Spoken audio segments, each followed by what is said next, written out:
Galerinha do YouTube. Fala galera do YouTube, que fala pra ninguém mais o vídeo.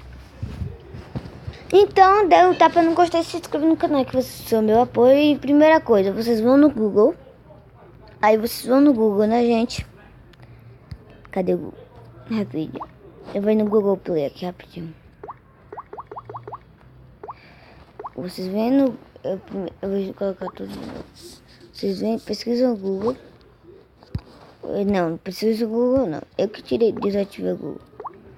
Deixa eu ativar o Google aqui. Vocês tudo clicam abrir. Aí vocês colocam o nome Aptoide. Como aqui, ó. Aí vocês clicam em instalar Aptoide. Aí aqui vai aparecer tá instalando. Aí depois de instalar, que eu já tenho instalado o Aptoide rapidinho. Vocês vêm nele, clica nele.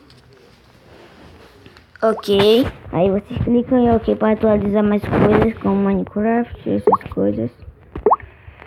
Aí depois vocês clicam Minecraft P. Aqui vocês clicam Minecraft P. Aí vocês esperam carregar, que é muito difícil de achar. Aqui, achou? Aí vocês clicam procurar em outras lojas. Apenas uma vez. Aí tá carregando. E deu tapão, não gostei. Tapão, quero ver o tapão. Aí aqui, Minecraft Pocket Edition. Vocês clicam aqui, ó. Eita, build 5 já?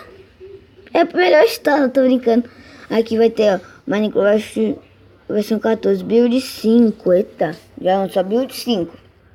Vocês clicam em instalar, que eu vou instalar aqui pra mim, né? Aí vocês instalam, vocês desejam, é porque o meu não parece coisa que eu já tenho. Rápido, tá instalando, né? Então, com licença, Minecraft versão build.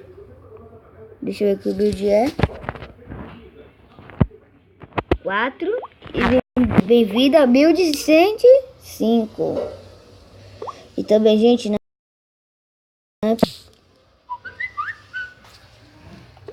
Sai daqui, vai. Vou desinstalar. Aí tá desinstalando. Vou desinstalar também o Aptoide. Vai Minecraft, 4 minutos e 1 segundo, 3 minutos, 4 segundos, 49, 40, 39, 33. Ô, gente, então é assim que se faz. Tchau, falou e fui. Falou! E se inscrevam no canal. Tapando gostei, gente. Tchau.